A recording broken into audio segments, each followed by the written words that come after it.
Hi everyone, thought I would do a quick breakdown of the excellent Showdown tool that's now available on the FanShareSports webpage. It's on the FanShare Pro dashboard. So if you click on FanShare Pro and then scroll all the way across to Showdown, you will see an updated Showdown spreadsheet for every Showdown event each week. So here it is for this current week at the RBC Heritage, and I'll quickly run through it all for you, show you what each of the columns mean and how you can use this to create better Showdown models.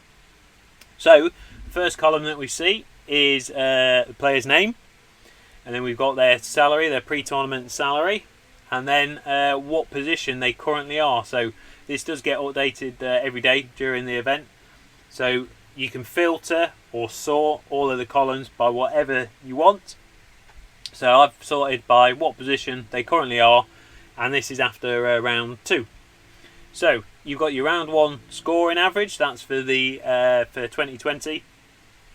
What their round 1 scoring normally is, or average is, and then I'll come back to this column in a second. You've got your round 1 approach, so shots gained approach rank for round 1, and your round 1 putting rank, so shots gained putting in round 1 of this event. So here at RBC in round 1, Webb Simpson ranked 13th for shots gained approach and 37th for shots gained putting.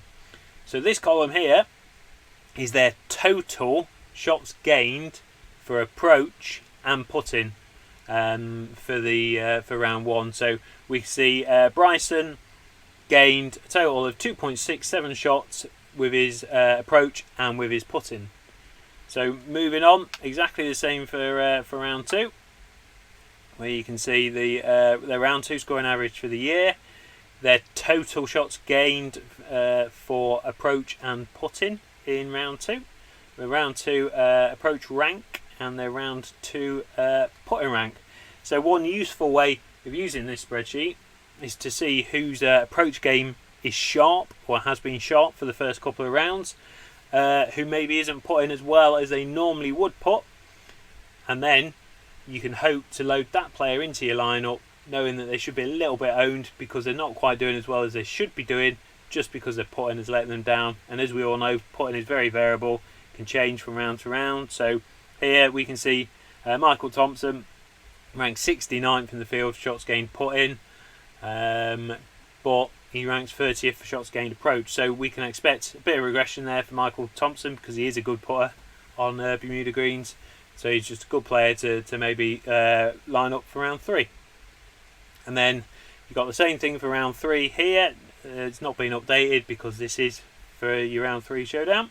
So moving on, we've got driving distance throughout the tournament, driving accuracy throughout the tournament, greens in regulation, putts per green in regulation, eagles, how many eagles they've scored, how many birdies they've scored, which is very useful for picking a showdown player, how many pars they've made so far, how many bogeys, how many double bogeys or worse they've made, and then what score they currently are to par.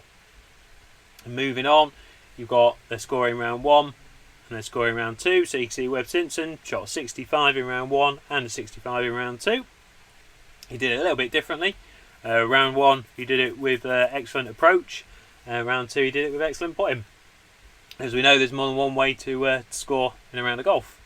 So next column in yellow is shots gained putting on the field for round 1 and round 2. So we can see Webb Simpson gained a massive 6 shots putting in round 2. Had a really good day with the putter. And then their total for the tournament.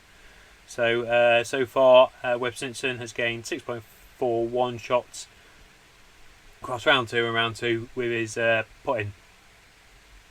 And we've got shots gained around the green, shots gained approach, shots gained off the tee, and shots gained tee to green. So we can see Webb Simpson tee to green actually lost 2.1 shots on the field. So even though he's leading the event, he's not actually playing brilliantly between tee and green, and has had to rely on making a lot of putts which we know is unlikely to be sustainable. So maybe a good one to avoid in the round 3 showdown. And then we've got total shots gained, round 1, round 2, and in total. And then moving on, we'll see the pre-tournament stats for each player.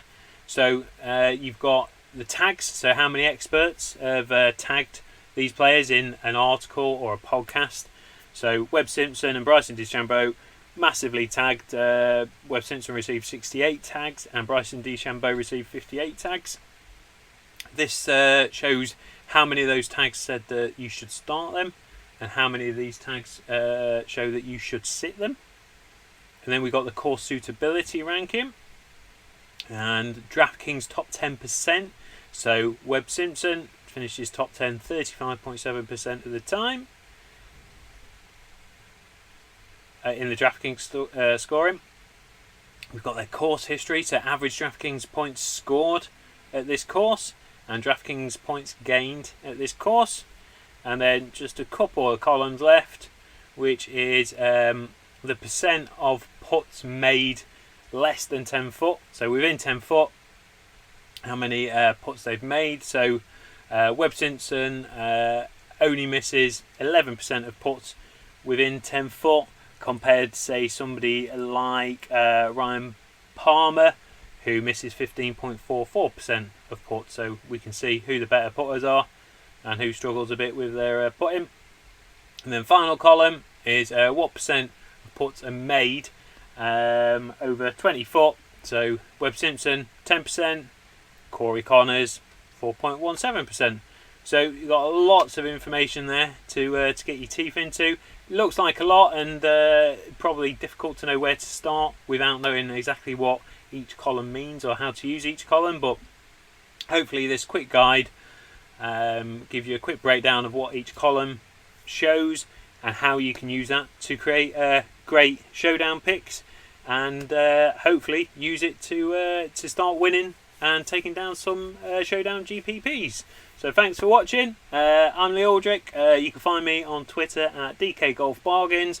I'll try and get some more of these videos up just to show you all the excellent tools that are available on FanShareSports. It is free until the end of June, so great time to go and check out all these tools. Thank you.